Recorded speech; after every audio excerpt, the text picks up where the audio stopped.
Queridos amigos, bienvenidos, ¿cómo están? Es un honor, un placer estar aquí de nuevo compartiendo este tiempo, estas lecturas, estas reflexiones. Esto que pretende ser un estudio lo más serio posible desde mis humildes capacidades. Y hoy estamos de nuevo, después de varios días de estar ausente por cuestiones laborales, lógicamente, estamos para hacer Mateo. Estamos para hacer un capítulo especial. No es un capítulo cualquiera el que nos toca hoy en Mateo. Y permítanme que vaya para no demorar más y que no se nos dilate al final el estudio. Permítanme que vaya a la introducción que tenemos para hoy.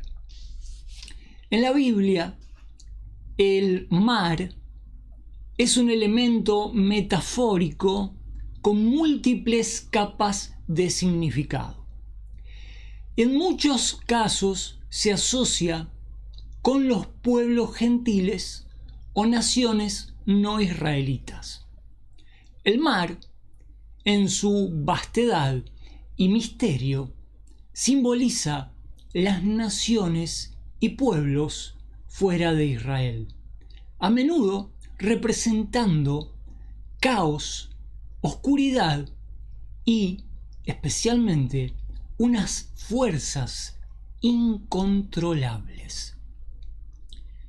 En el Antiguo Testamento, el mar es utilizado para representar las naciones que están fuera del pacto de Dios con Israel. En ese contexto, el mar simboliza las fuerzas extranjeras y de pueblos gentiles que son incontrolables o que están en contra del pueblo de Israel. Esto es especialmente notable en pasajes proféticos. Leemos, por ejemplo, en Isaías 57, 20 y 21. Pero los impíos son como el mar agitado, que no puede reposar y cuya agua arroja lodo y cieno. Otra vez en Isaías capítulo 17, versículos 12 y 13. ¡Ay de la multitud de muchos pueblos que hacen ruido como el estruendo del mar y el tumulto de naciones que hacen ruido como el estruendo de las aguas fuertes! El Salmo 65:7, hablando el salmista acerca del poder de Dios, dice: tú, el que agitas el mar con sus olas, el que apaciguas los tumultos de las naciones. Ezequiel, capítulo 26, versículo 3. Por tantos, una profecía sobre Tiro, así ha dicho el Señor Jehová: he aquí que yo estoy contra ti, oh Tiro, y traeré sobre ti muchas naciones como el mar trae sus olas. Un pasaje icónico del Antiguo Testamento en relación a las naciones gentiles está en Daniel capítulo 7 versículos 2 y 3, donde dice Daniel: vi en mi visión nocturna y he aquí que los 4 vientos del cielo luchaban sobre el gran mar, y 4 grandes bestias subían del mar, diferentes unas de otras. Las bestias que emergen del mar representan reinos o imperios gentiles que son gobernados por fuerzas que antagonizan con Dios. En este caso, en la profecía de Daniel, este pasaje en particular hace alusión al imperio babilónico, al imperio medo-persa, al imperio greco-macedónico y, por supuesto, al imperio romano. la sucesión de estos 4 imperios profetizados por Daniel muchísimos siglos antes de que tuvieran todo su dominio y su extensión. Estos imperios surgen del mar, de las naciones gentiles. Estas citas reflejan cómo el mar se utiliza como metáfora para describir las características de las naciones gentiles. El mar refleja la inestabilidad, la naturaleza indómita y el conflicto inherente de los pueblos. En su desorden, en su caos y en su hostilidad, manifestándose contra el orden divino. En contraste con esto, en el Antiguo Testamento la Biblia se refiere al pueblo de Dios como la casa de Israel en más de 150 ocasiones. Y sin mencionar las veces que se utiliza el término casa de Judá o casa de Jacob. En Mateo, capítulo 13, versículo 1, que es donde vamos a estar hoy, en el contexto de la consumación del rechazo por parte de Israel para con su Mesías, se nos presenta una expresión de doble sentido que es totalmente sugestiva y reveladora, en la que aparecen estos 2 términos, mar y casa. En medio de la terrible ruptura entre el pueblo judío y Jesucristo, y en un principio de acercamiento y de enfoque hacia los gentiles, se nos dice: aquel día salió Jesús de la casa y se sentó junto al mar. Bienvenidos al estudio de Mateo.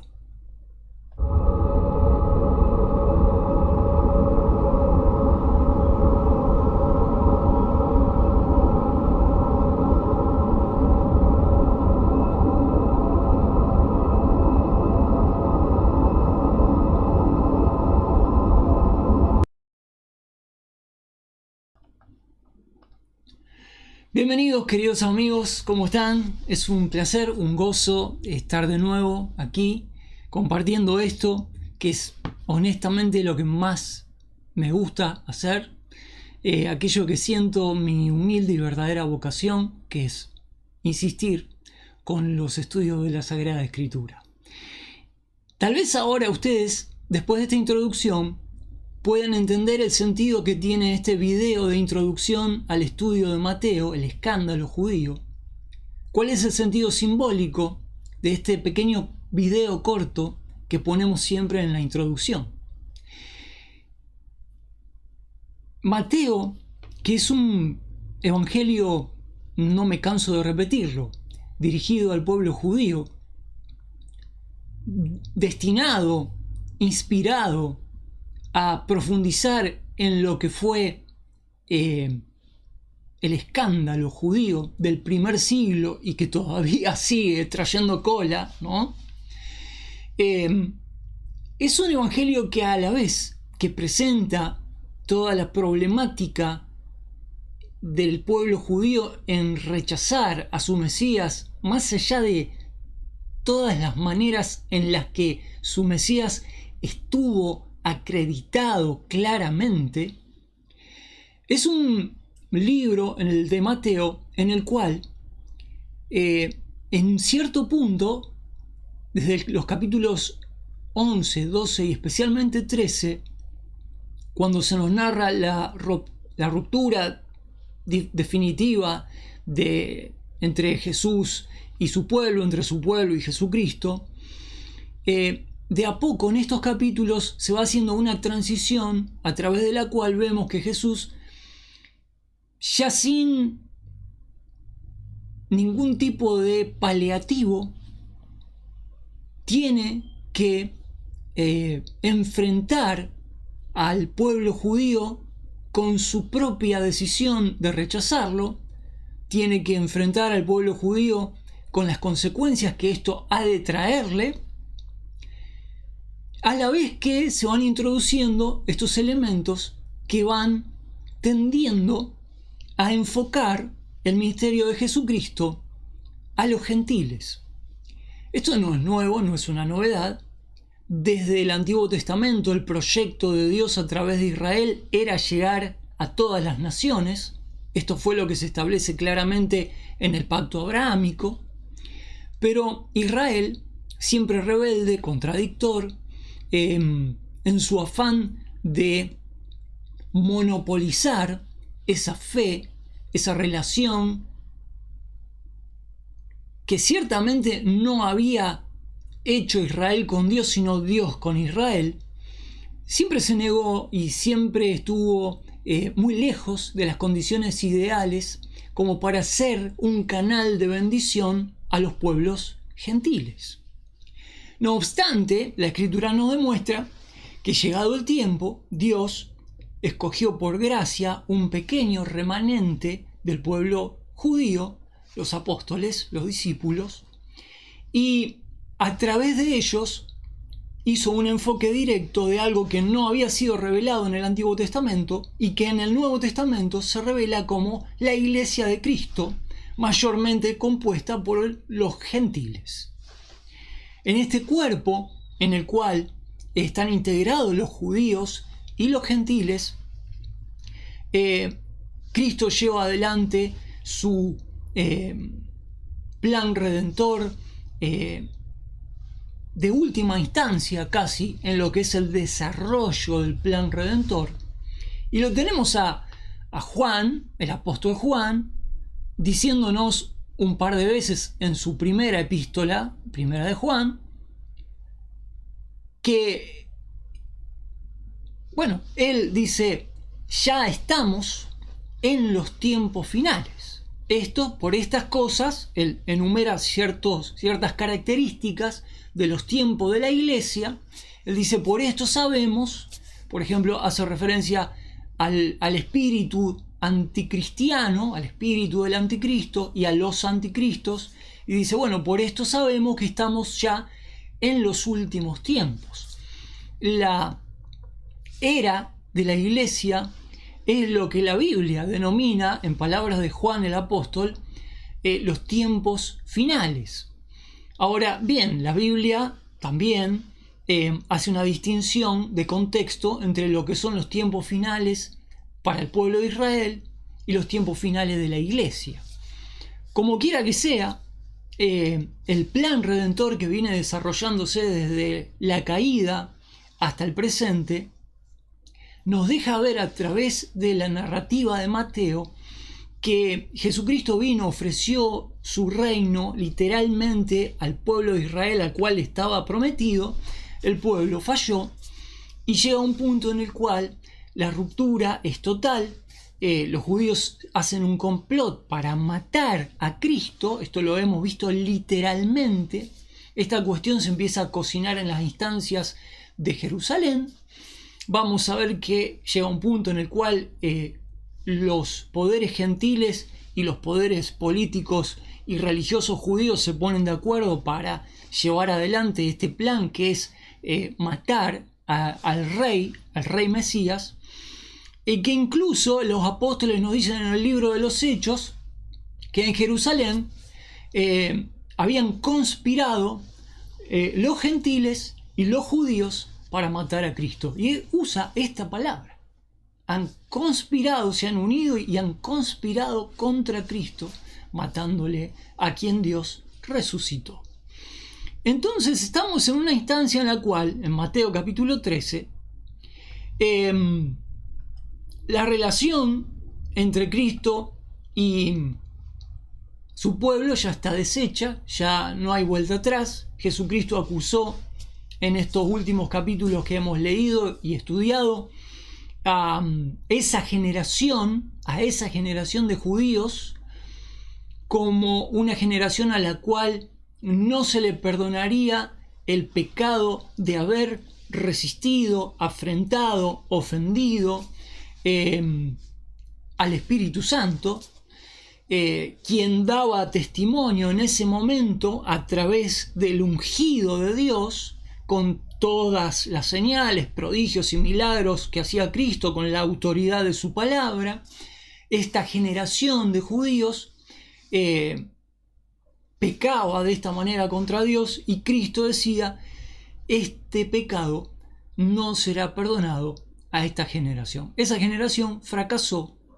De hecho, vamos a ver un poquito más adelante en Mateo que Jesucristo les dice con toda claridad a los judíos: el reino será quitado de vosotros y será dado a otro pueblo que produzca el fruto de él. A la vez que también Jesucristo les habla de que vuestra casa os es hecha desierta hasta que digáis: bendito el que viene en el nombre del Señor, haciendo Jesús referencia a los últimos tiempos en los cuales Israel, habiendo pasado por un tiempo de purificación en la gran tribulación, finalmente estará en condiciones de reconocer a su Mesías en la segunda venida de Cristo, muy contrastada con la primera venida de Cristo, ¿no? Hay un gran contraste entre la primera y la segunda venida de Cristo. Vemos a todas luces que Dios ha suspendido el plan que tenía con la nación israelita. Ese plan continúa, no obstante, firme. La promesa de restaurar a Israel es clarísima en el Nuevo Testamento, pero momentáneamente estos planes han sido dejados a un lado. El enfoque y el eje del plan divino en este momento es la iglesia. Y entonces, bueno, llegamos a Mateo capítulo 13, en donde Jesucristo ha utilizado esta expresión tremenda que quiero mostrarles un segundo aquí en el pasaje, en la escritura. Aquel día, dice el pasaje, saliendo Jesús de la casa, se sentó junto al mar. Esto tiene claramente un doble sentido. Aquel día hace referencia al capítulo 12, en el cual Jesús termina discutiendo con la multitud y le dicen: ¿quiénes son mis familiares? ¿Quién es mi madre, mis hermanos? Y señalando, dice la escritura, a sus discípulos, dijo: he aquí, estos son mis hermanos y mi madre, y todo el que hace la voluntad de mi Padre que está en el cielo, ese es. Dejando claramente expresado que no había, que el vínculo que lo había unido a esa nación como Mesías de esa nación había sido totalmente disuelto. El reino que se había ofrecido ya se había retirado. Y esta expresión es muy llamativa. Saliendo Jesús aquel día de la casa, literalmente se refiere a la casa del Señor que tenía a orillas del mar de Galilea. Él tenía allí en Capernaum su sede, su base de operaciones, de logística. Estaba habitando en Capernaum en esas instancias de su ministerio, en todo el ministerio en Judea, pero después de esta discusión y después de todo lo que hemos visto en los capítulos 10, 11 y 12, aquel día salió Jesús de la casa. Esto nos recuerda mínimamente, ¿no?, esta expresión usada en total, son más de 200 veces que se usa en el Antiguo Testamento la expresión casa para referirse al pueblo de Israel. Jesús, en medio de un contexto en el cual la relación entre Israel y él están rotas, tenemos esta expresión dada por el Espíritu Santo a través de la pluma de Mateo. Sale de la casa y se sienta junto al mar.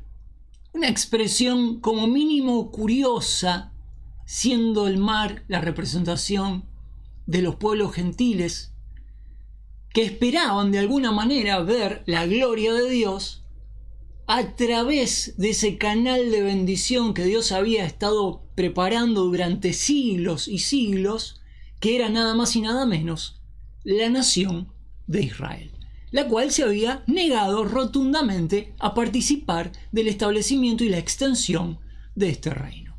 Jesucristo, no obstante, deja la casa y se sienta junto al mar.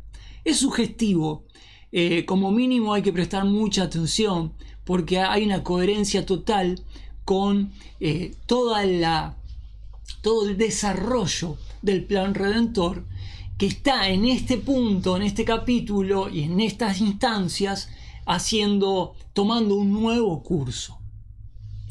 Lo vamos a ver confirmado en capítulo 14, 15, 16. Y se juntaron a él grandes multitudes, de manera que entrando él en la barca se sentó y toda la gente estaba en la ribera y les habló muchas cosas en parábolas diciendo. Vamos a analizar un poquito esto ahora, pero quiero recordarles que hace un par de capítulos nomás, y digamos en la línea de tiempo del desarrollo cronológico de los eventos de Mateo, recién tuvimos un evento en el cual Jesús comienza a enseñarles por parábolas a la multitud y los apóstoles, los discípulos, se le acercan y con curiosidad le hacen una pregunta a Jesucristo que debería hacernos pensar. ¿Por qué? Porque estamos prácticamente al final del tercer año de ministerio. Jesús les habló por parábolas y los discípulos, teniendo presente y mirando retrospectivamente que Jesús había anunciado claramente el reino de Dios durante esos 3 años, vienen los discípulos y le dicen: Maestro, ¿por qué les enseñas por parábolas? Y Jesús les dice: a vosotros os es dado que entendáis las parábolas, pero a ellos, hace una clara distinción Jesús entre los grupos, dentro del contexto judío: ustedes entienden, yo los escogí, ustedes entienden. Pero en ellos se cumple la profecía de Isaías que dijo: oyendo oiréis, mas no entenderéis, y viendo veréis, mas no percibiréis, porque el corazón de este pueblo se ha engrosado y escuchan pesadamente con los oídos y no oyen, y no vienen a mí para que yo los sane y sean salvos. Hay quienes dicen que Jesús utilizó las parábolas para darse a entender mejor. En realidad la Escritura dice todo lo contrario. El mismo Jesús dice no. El método parabólico de enseñanza en el contexto de Israel es para cegar al pueblo, es para velar la verdad. Ya que ellos se resistieron, ya que esos lo rechazaron, ahora vamos a entrar a hablar en una forma de misterio, en una forma en la cual el mensaje de Dios está encriptado, y solamente van a tener percepción de la verdad aquellos a quienes Dios les dé oídos. El que tenga oídos para oír, oiga. Entonces Jesús dice en un contexto del pueblo judío. Algunos entendieron, la mayoría no entendió.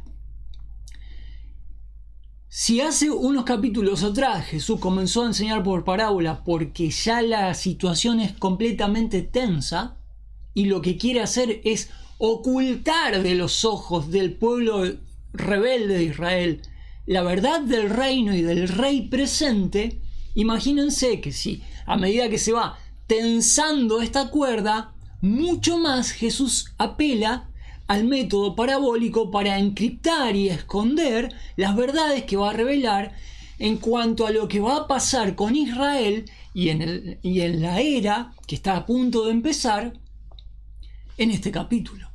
Este capítulo está plagado de parábolas. Jesús se desentiende de su pueblo, se dirige a un pequeño grupo, habla a la multitud, pero habla de manera totalmente encriptada, con los códigos y las claves propias de las parábolas.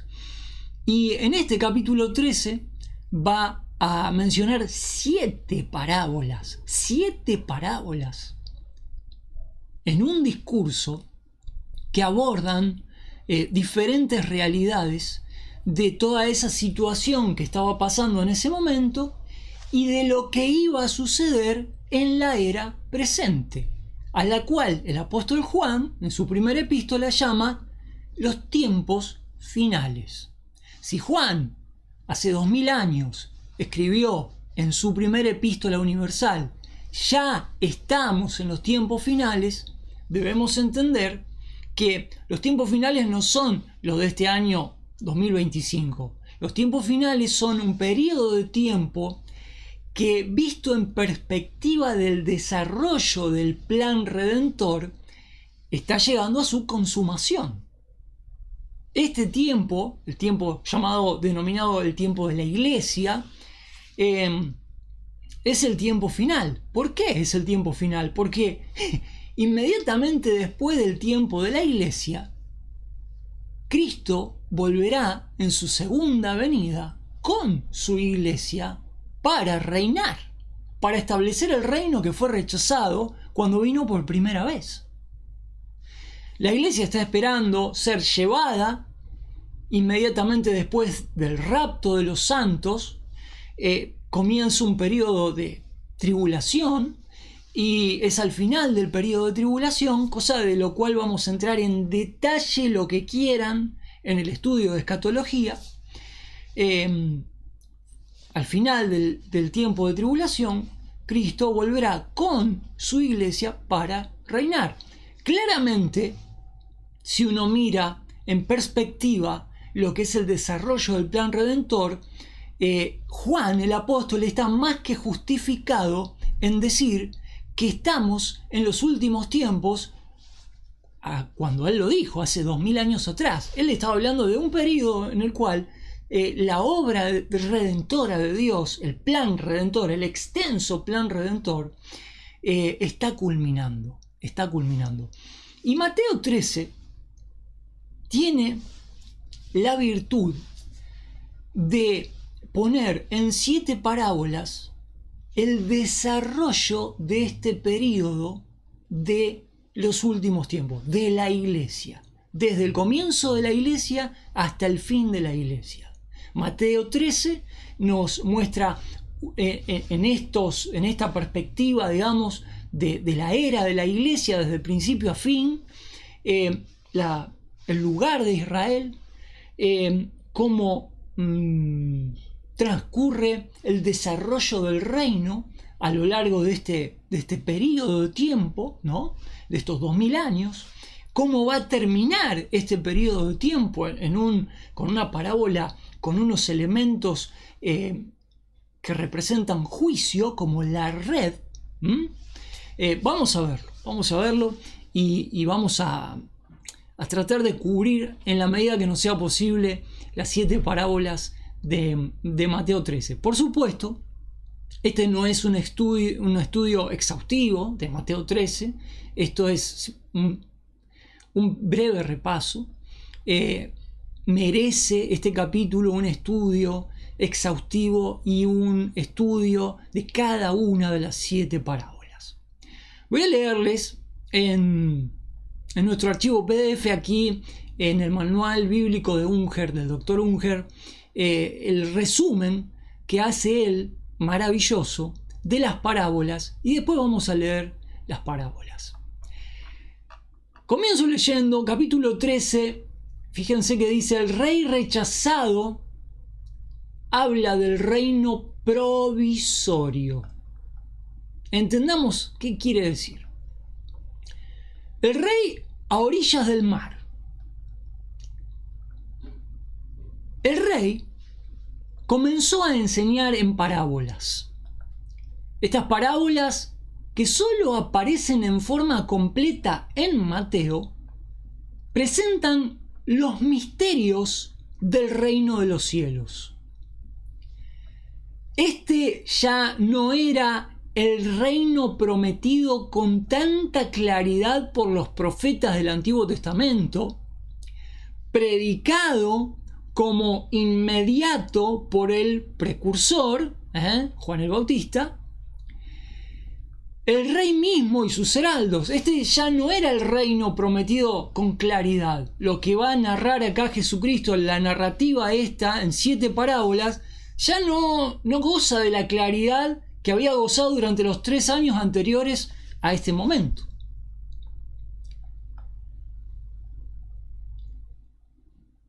Era el reino de los cielos en forma de misterio, exponiendo las condiciones espirituales que prevalecerán en la tierra en el periodo comprendido entre el rechazo del rey y de su reino por Israel a la posterior aceptación por parte de ella. Estos misterios, esta serie de revelaciones que Jesucristo hace en este capítulo, estos misterios, no fueron revelados en el Antiguo Testamento. Se puede confrontar Mateo 13:11 con el 33, el 34 y 35, lo vamos a leer. Esta forma de presentar el reino de Dios en forma de misterio no habían sido revelados en el Antiguo Testamento, en contraste con el reino que acababa de ser rechazado por la nación y que era perfectamente conocido por su revelación plena en el Antiguo Testamento.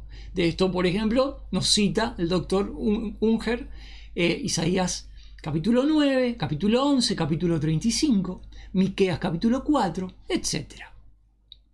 ¿Se entiende lo que estamos diciendo? A ver, hay una serie de antecedentes desde el Antiguo Testamento que anuncian con claridad el Mesías y su reino literal, el establecimiento de su reino. Esto fue exactamente lo que tomó Juan el Bautista cuando comenzó a predicar, y terminado el ministerio de Juan el Bautista, es necesario que yo mengüe, dijo Juan el Bautista, y que él crezca. Jesucristo comienza su ministerio presentando las leyes del reino en el famoso Sermón del Monte, las leyes del reino que le ofrecía a Israel. Estas no son leyes para la iglesia, lo he dicho 1000 veces. Estas son leyes, las leyes del Sermón del Monte son las leyes que revelan podríamos decir, la ética del reino que Cristo le estaba ofreciendo a Israel, tal como estaba prometido en el Antiguo Testamento. Israel lo rechaza. El estándar de esas leyes es altísimo, Israel no da la talla, no obstante, de buena fe Cristo lo está ofreciendo y reclama arrepentimiento y fe, a lo cual Israel responde negativamente. Hemos visto eso en todo Mateo hasta ahora.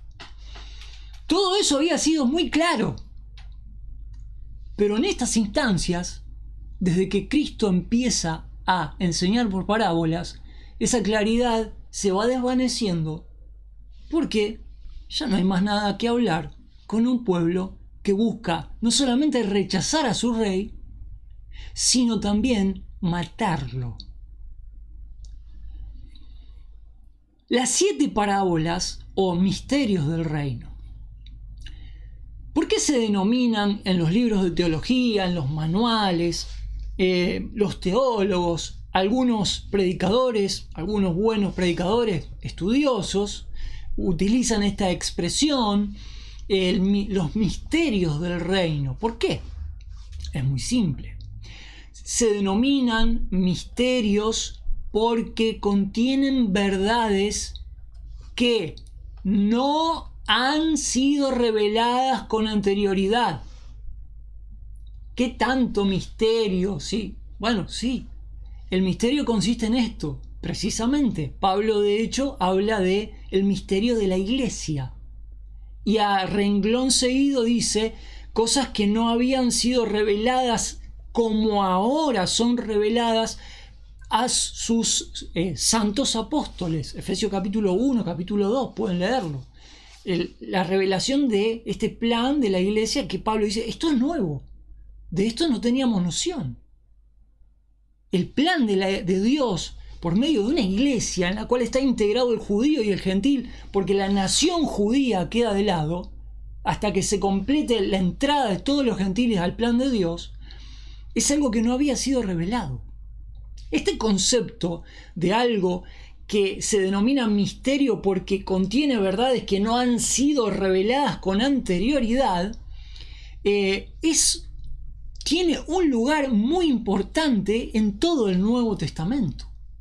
De hecho, hay varias enseñanzas que pueden categorizarse de misterios revelados en el Nuevo Testamento, porque en el Antiguo Testamento no se sabía nada. Hay cosas propias, revelaciones exclusivas del Nuevo Testamento que no están en el Antiguo Testamento. Varias cosas. El misterio de la iniquidad, por ejemplo, ¿no? Cosas de las cuales habla y abunda el Nuevo Testamento. Bien, volvemos a esta expresión de las parábolas, de los misterios o del reino de los cielos en un formato enigmático, de misterio. Verdades que no habían sido reveladas antes, pero que ahora sí. Y que sin embargo están, como les digo, encriptadas, codificadas, para que el pueblo rebelde que busca matar a su Mesías no lo perciba, sino que quede ciego ante esa gloria y esa verdad. Las 7 parábolas se refieren a la época presente, cuando la viña, Israel, no es cuidada. Por favor, pongan pausa y lean Isaías 5, 1 al 7. Claramente profetizado lo que iba a ser el sufrimiento y la debacle de Israel como nación, como entidad nacional. Aludido como la viña, tantas veces, ¿no?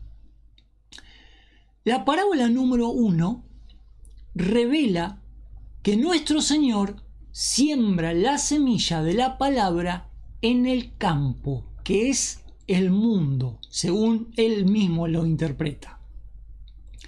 La parábola número 2, ahora la vamos a leer. La de la buena semilla y la cizaña, interpretada por el Señor Jesucristo en versículos 36 al 43, muestra la actividad y el engaño de Satanás durante la era presente. Al falsificar el trigo, sustituyendo a los verdaderos hijos del reino por falsos profesantes. De esto la iglesia está llena está la historia de la iglesia de verdaderos y falsos profesantes, aludidos proféticamente por Cristo como ese campo en el cual el hombre, el dueño del campo, siembra la buena semilla, pero un enemigo siembra mala semilla y crece el trigo y la cizaña, que son muy, muy parecidos en apariencia, pero el trigo tiene fruto y la cizaña es paja nomás. Y los sirvientes del dueño del campo dicen: Señor, ¿quiere que vayas y arranquemos la cizaña? Y dice: no, ¿cómo van a arrancar la cizaña? Van a arrancar también el trigo. Dejen que crezcan juntamente. Y al final, en la cosecha, ahí es muy fácil discernir, separar la paja del trigo. Hay una técnica que de hecho tenían los judíos cuando hacían esto. Y separaban fácilmente la paja del trigo. Pero bueno, esta parábola hace alusión a la iglesia verdadera, ¿no? Dentro de la cual tenemos, ¿no?,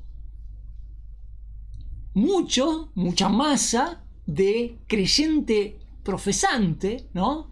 No verdadero trigo, sustituyendo incluso a los verdaderos hijos del reino de una manera increíble. De hecho, a ver, llevemos esto al extremo.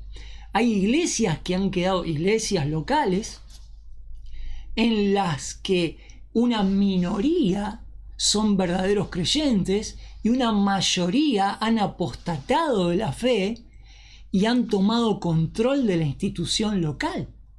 Esto, a ver, desde Diótrefes para acá, lean segunda y tercera de Juan, ¿no? Es una cosa que por algo Juan dice, ya estamos en los últimos tiempos. Y Jesús, por medio de estas 7 parábolas, hace todo un reconto de cómo va a ser este periodo, el periodo de la iglesia, con sus acechanzas, sus peligros, sus fenómenos extraños. Es una cosa muy interesante. Quiero que entiendan una cosa. Nosotros en esta lectura que estamos haciendo de Mateo 13, apenas si estamos rasgando la superficie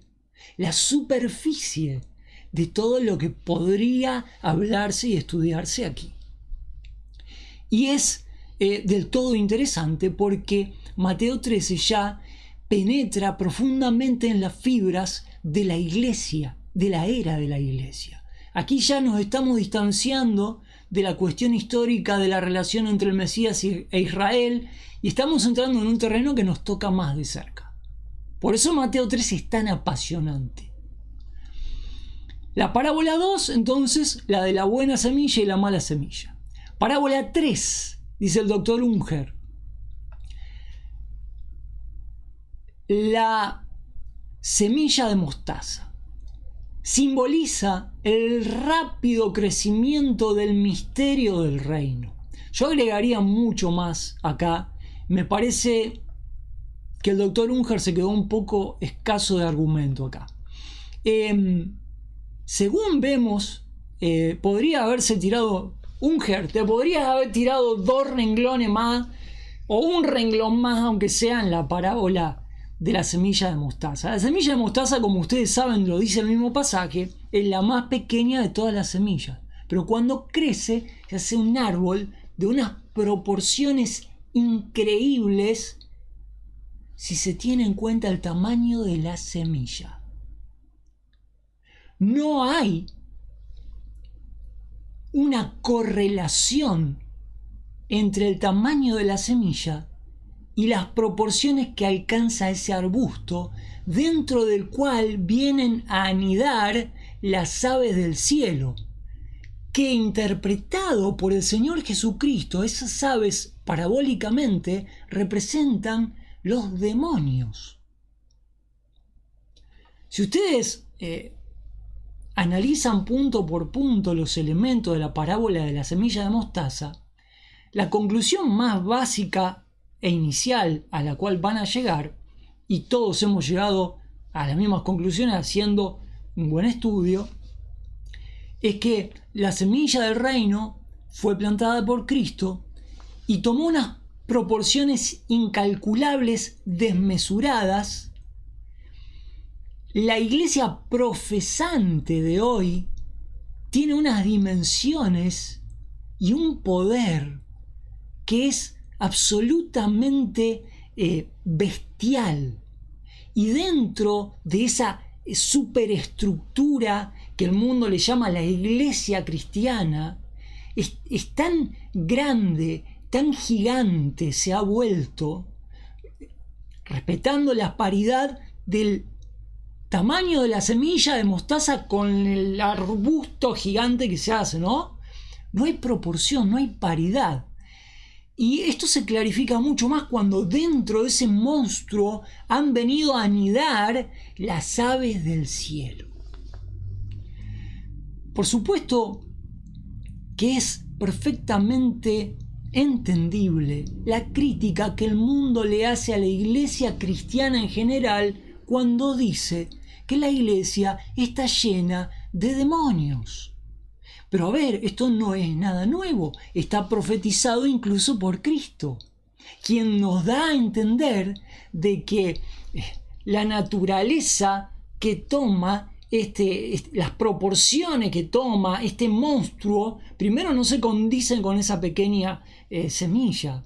El aspecto externo que ha llegado a tomar, el poder, la autoridad, que ha llegado a tomar esta iglesia en el presente mundo, como mínimo, hace dudar a cualquiera de que haya una unidad orgánica dentro de esa iglesia. Dentro de la iglesia profesante no hay una unidad real. No hay una unidad real.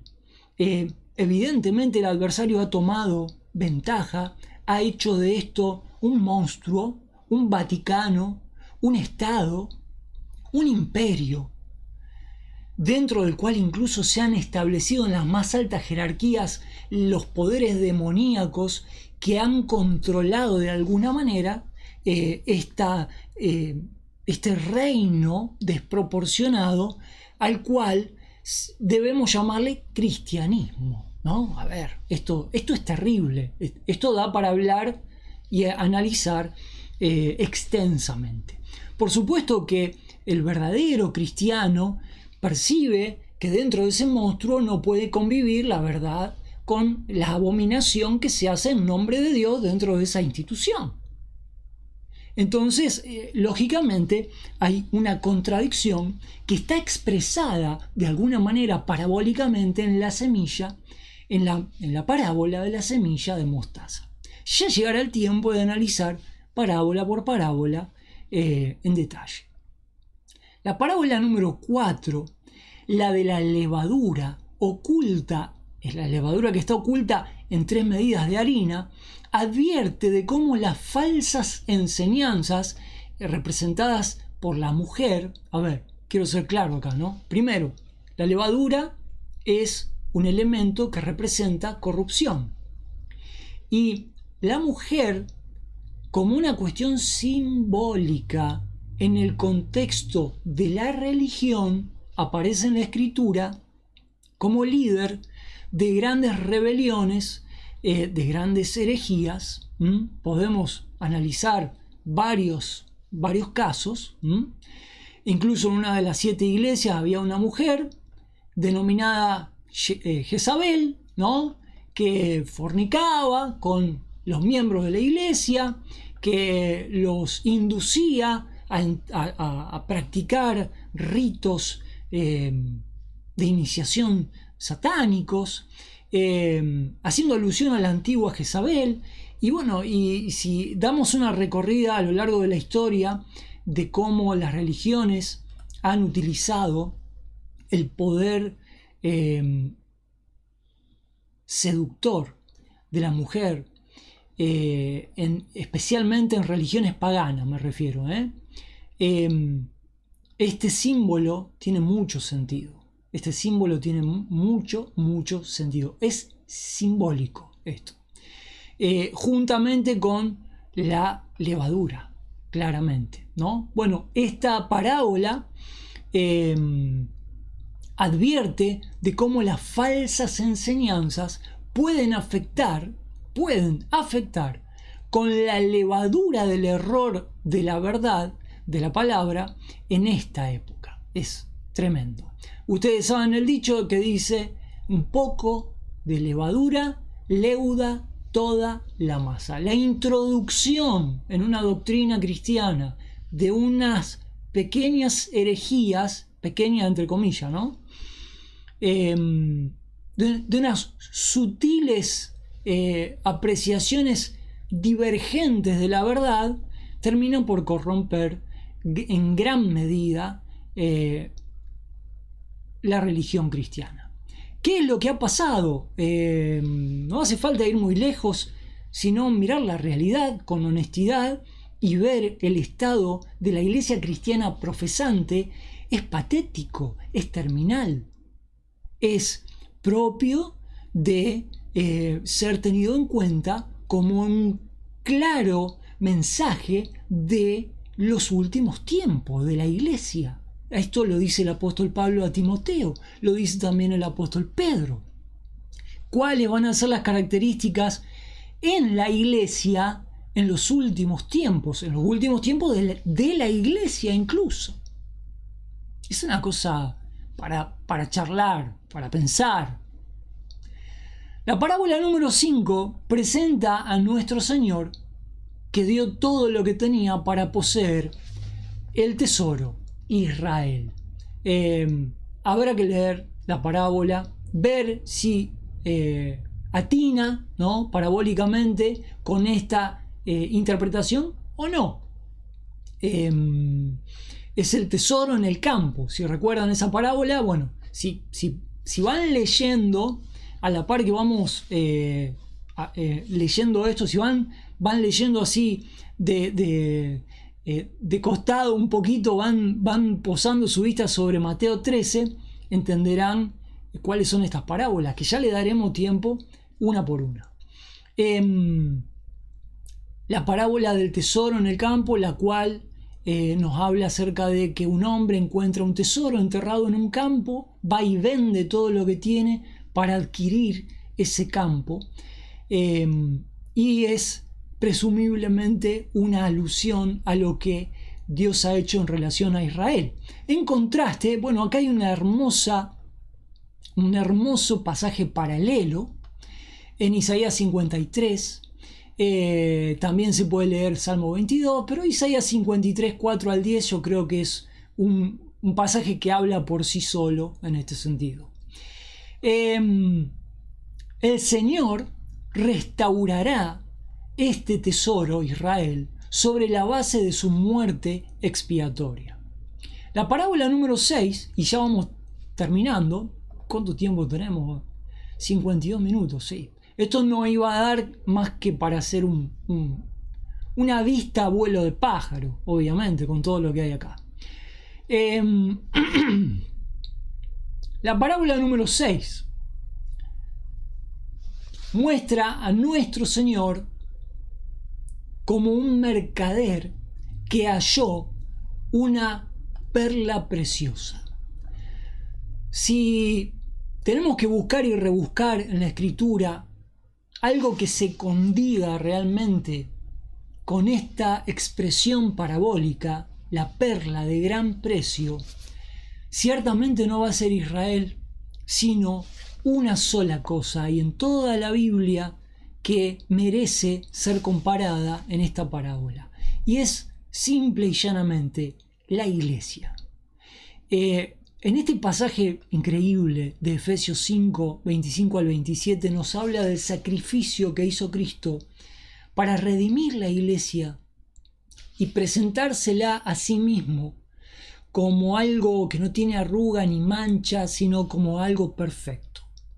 En el desarrollo de el plan redentor, realmente vemos como una especie de increscendo a través del cual Cristo, en su gracia redentora, no hace más que elevar más y más al pecador que no lo merece.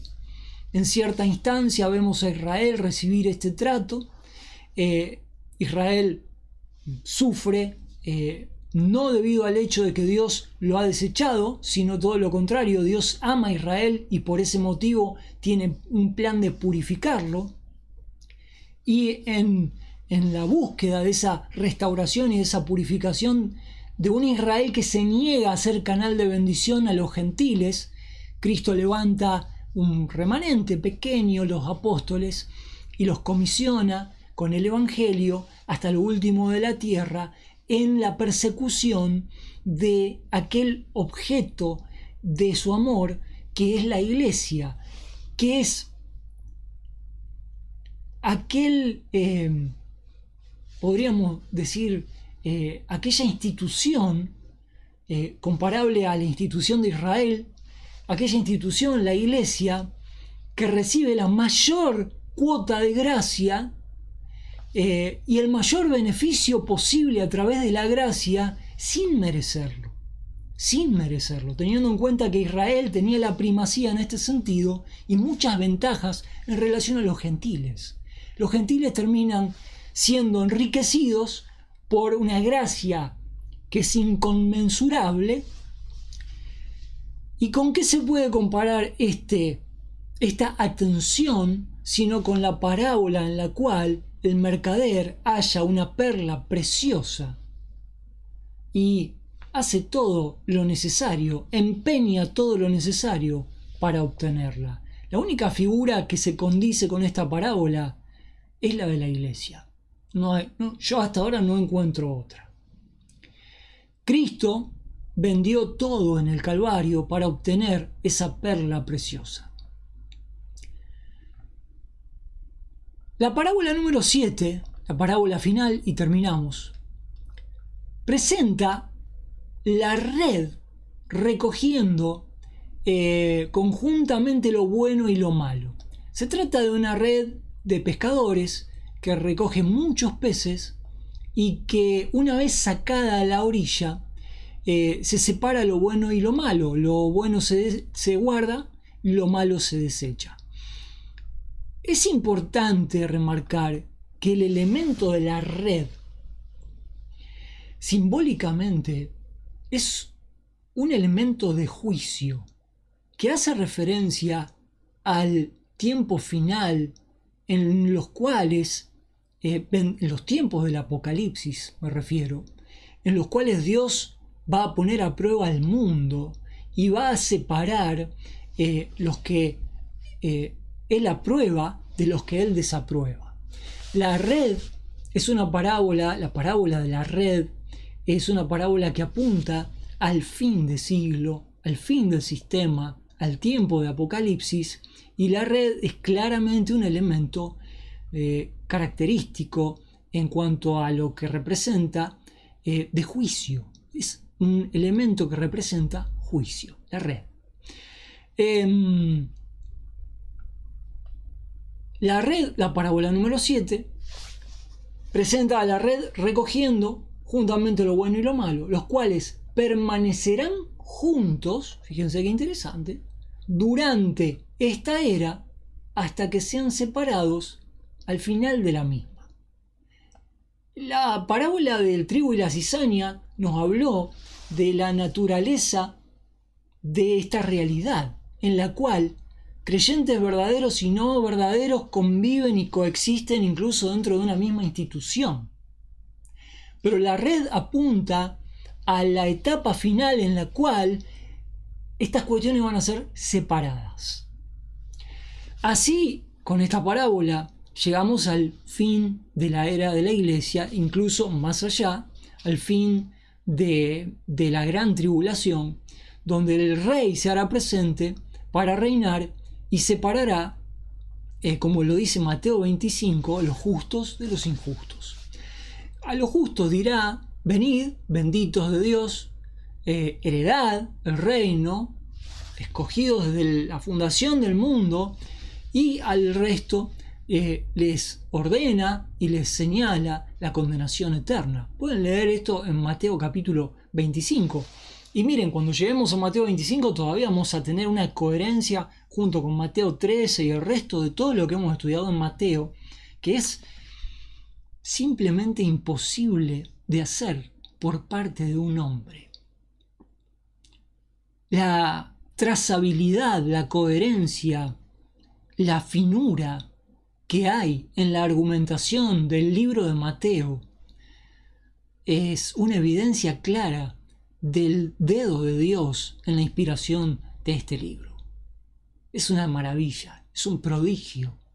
Cuanto más se estudia y se analiza, más visible se hace. Y bueno, Otras evidencias del rechazo, dice acá el doctor Unger, otras evidencias del rechazo del rey narradas en versículos 53 al 58, mientras regresaba a Nazaret. Como pueden ver, estamos tratando de ser coherentes con la escritura. Estamos tratando de no forzar ningún prejuicio, ninguna escuela sobre el Evangelio de Mateo. Estamos tratando de razonar la lógica que Mateo pone a lo largo de su argumentación en este extenso libro dedicado al pueblo judío. Mateo escribe esto inspirado, pero pensando de forma exhaustiva en la mente judía. Hay quienes dicen que el libro más judío en términos estilísticos del Nuevo Testamento es el libro de Apocalipsis, por toda la simbología que hace alusión al Antiguo Testamento. Pero dejando de lado esa cuestión y teniendo en cuenta que tenemos epístolas judeo-cristianas, debemos entender, junto con las epístolas judeo-cristianas, debemos equiparar el Evangelio de Mateo. El Evangelio de Mateo, junto con las epístolas judeo-cristianas, es literatura inspirada por Dios del Nuevo Testamento, destinada al gran escándalo judío, destinadas a esclarecer el gran escándalo judío de aquel primer siglo y que sin embargo prevalece claramente hasta el día de hoy y hasta el fin de los tiempos. Amigos queridos, dejamos acá. Ahora veo que, no tenía puesto el PDF. El PDF está aquí. Lo voy a, como siempre, lo voy a transcribir a la caja de en la caja de comentarios, no, en la descripción del video. Yo siempre trato de poner, hay un límite ahí de 5.000 caracteres. 5.000 caracteres creo que es lo máximo que se puede poner en la descripción del video. Hay veces que no me da. No me deja porque tenemos más de 5.000 caracteres. Pero hay veces que sí. Y como siempre trato de poner todo lo que leemos, trato de ponerlo ahí para que ustedes después lo tengan ahí, lo miren, lo lean, lo estudien. Lo escudriñen. Ahí va a estar todo. Seguimos la próxima con escatología. Estamos en una parte alucinante de escatología. Estamos estudiando precisamente estas cuestiones que hacen al desarrollo del plan, del pacto, mejor dicho, abrahámico, ese pacto que Dios hizo con Abraham y predeterminó la historia de la humanidad con eso. Esto es así. Dios, por medio del pacto abrahámico, predeterminó la historia de la humanidad. Esto no hay mucha vuelta. Yo no soy fatalista, atención. Yo no creo, como se nos acusa muchas veces, de que somos fatalistas, de que ya está todo predeterminado por Dios, de que ya no hay margen de maniobra. No. A ver, hay ciertas cosas predeterminadas por Dios que necesitan el control de Dios porque todo se salió de madre con la caída en el huerto del Edén. Entonces Dios se hizo cargo a costa de la muerte de su propio hijo para restaurar todo esto y lógicamente deberíamos darle a Dios toda la razón y justificarlo cuando Dios determina la historia de la humanidad, toma en sus manos la rienda de la historia y lo determina. Pero este determinismo no es un determinismo ad infinitum. Este determinismo de parte de Dios de la historia, tiene un despliegue, tiene un recorrido que es hasta el final del reino. En las instancias del reino, vemos claramente una recreación de la tierra, una restauración y una liberación de la humanidad ya a su arbitrio, siendo la humanidad redimida, perfecta. Es un reinicio, es un reseteo. Le van a hablar a Dios de grandes reseteos. Dios sí que sabe de reseteos. Dios sí que sabe de reseteos. Estos cachivaches del globalismo que insisten en su gran reseteo son miserables. Son miserables que tratan de alguna manera, incluso inconscientemente, de imitar los planes de Dios, pero no van a tener bajo ningún punto de vista, no van a tener ningún éxito en eso. Pero acerca de este determinismo al cual me refiero, debemos entender de que cuando digo que Dios a través del pacto abrahámico determina la historia de la humanidad, es con miras de preservarla, es con miras de darle una perspectiva futura, feliz y eterna, que de otra manera no podría alcanzarse. Aquello que nos rendimos a Dios por su gracia, porque no nace de nosotros, tampoco de los creyentes, la fe es un don de Dios, no por obras, para que nadie se gloríe. En el ejercicio de esa fe nosotros damos a Dios toda la razón y justificamos a Dios cuando Dios se revela en la Escritura poderosamente, predeterminando la historia a través de un pacto como lo es el abrahámico. Pero esto entendemos que tiene la mejor de las intenciones y es sacar adelante esta humanidad caída hasta que Dios le dé la libertad gloriosa de los hijos de Dios para que en el estado eterno puedan ser libres realmente. Libres con la libertad que Cristo compró. Amigos, no me extiendo más, me fui de tema hoy, discúlpenme. Pompón, me dejaste solo, te fuiste al sillón nuevo, ahí, no viniste más. Peludín, durmiendo por allá en la otra punta. Triste el hombre que confía en sus gatos y los gatos al final lo terminan traicionando. Ahora voy a hablar con estos gatos. Amigos queridos, nos vemos, miren, mañana tengo cita con ustedes para escatología. Nos vemos.